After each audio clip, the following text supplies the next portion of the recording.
moving on to the NBA, man. Is it time to move on from Joel Embiid? Man, Charles, I feel bad for you. 'Cause I know you was a big process guy. But I think your time is up, my brother. These niggas are done. Joel Embiid, I mean, we be doing this again. He now all of a sudden, bro, this is family. This is what he does every time. Whatever team is going good, especially their hometown, he just jump on a bandwagon. I mean, Texans, now you got him wearing Rocky paraphernalia. I mean, I said paraphernalia. That's the Pharaoh. He went Pharaoh. Nah, I mean, that's that's the right word. I think that's the right word. No, ain't it's it? not. Oh, shit. Damn. My bad. Nah, it's That's not. how you know that he bullshit. He bullshit. No. Man, but he always jumping on a bandwagon for a local team that's somewhat good. And now all of a sudden the Rockets are good. Now he a Rockets fan. But I promise you, when Embiid and Ben Simmons, everybody was together, you check the process. And all of a sudden, he over there with a straight face. Now he finna say, he gonna say some cliche saying I'm bullshitting. Like, it's look. I'm not even finna entertain Look at this dude. I'm not even finna entertain this, man. Hey, bottom story, 7 and 15. Unacceptable. I mean, he hasn't played majority games. I mean, why? Why? Like, this process is, he's played 5 games. It's 5. He played 39 last year. I mean, he's never healthy. It don't matter how good of a talent he is, he gets to the playoffs and he shit his pants. I mean, last year he got the Knicks. It was a favorable matchup. I mean, he literally hurt Mitchell Robinson and still couldn't win that series. But every time they go to the playoffs, who's they one kryptonite that they always got to see, and they get that bill. The Miami Heat. It don't matter when they play them. It don't matter who's on that Heat team. They're getting the bill.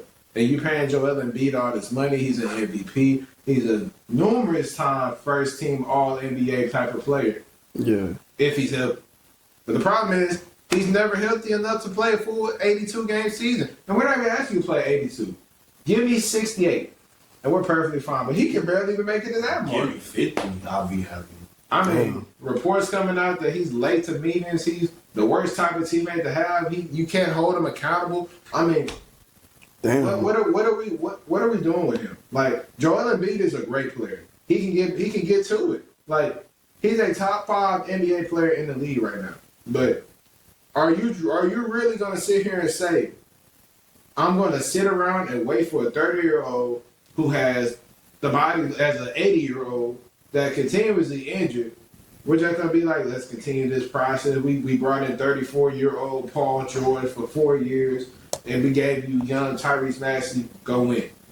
Are we gonna really sit here and trust that guy with that level of talent, knowing that he can't be on the court for longer than 3 seconds? No. So if I'm them, I'm secretly trying to find a trade partner to get off of that, get ahead of the train, trade them, get some type of value. It might not be equivalent value, but I promise you it's not worth just sitting around getting your heart broken by hoping for something that's never came. Is a complete season. And on top of that, even if he does complete the season, not like he's finishing the deal in the playoffs, he chokes every single time. He wanted to play like a guard instead of a big man majority of the time, and it always comes to bite them in the ass. So I think it's about time to end this experiment. You already got rid of the big problem, which was Ben Simmons. Now it's time for part 2.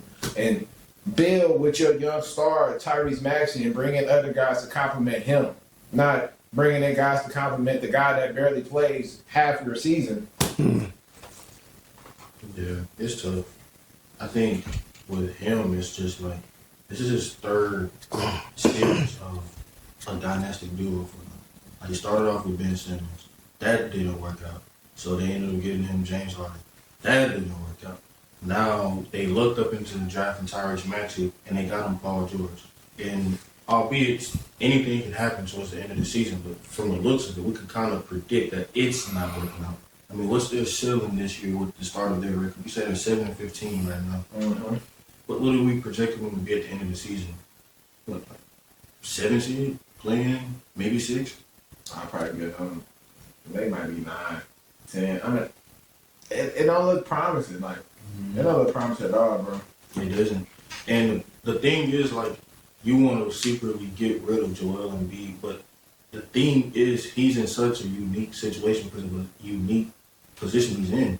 Mm-hmm. He is a top 5 caliber player, and depending on who you ask, he could be the best center in the NBA, depending on who you ask. No. If you ask a He said they no. will tell you Joel Embiid is better than you. I promise you they won't.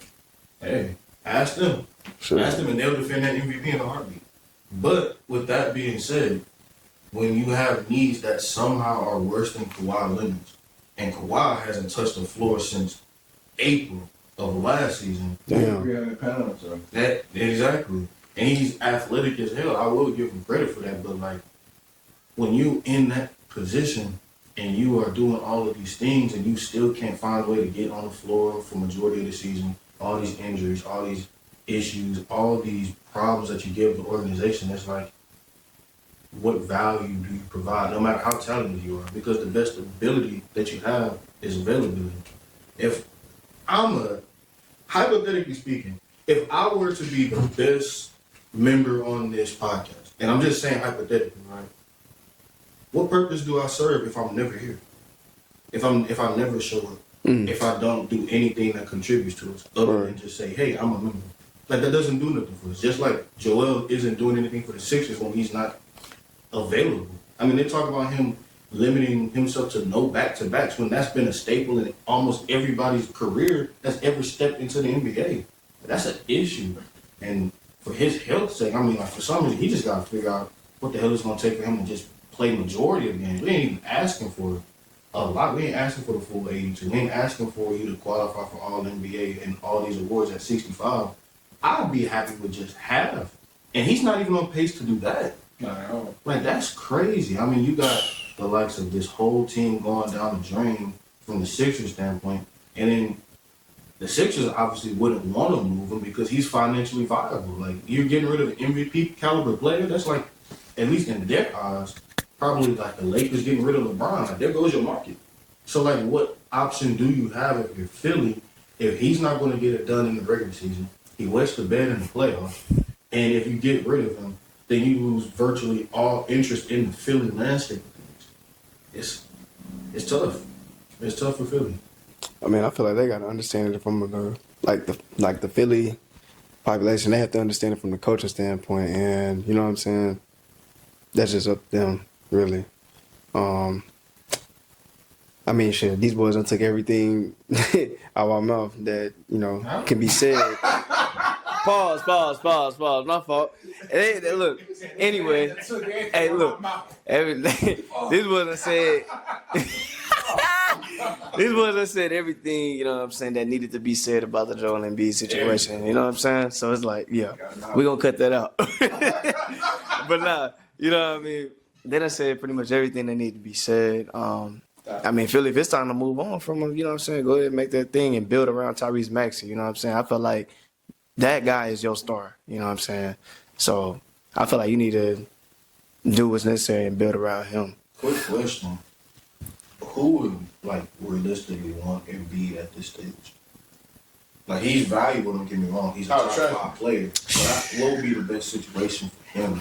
I'm not gonna say the Thunder because hell no. Like, I feel like he'll ruin the dynamic. Like, I don't know. You changed the entire system. Yeah, he's gonna fuck everything up. He's gonna want the ball and everything. Like, hell no. So, I could see a scenario. He would literally change the whole dynamic of your team. I mean, I can't even say go to state. maybe Brooklyn. I was thinking of it. I don't know. I don't know. They not even. They ain't even. They ain't competitive enough for that. Well, Philly wasn't competitive enough for that until they finally got him to play. So I don't know. That's a good question. I don't know.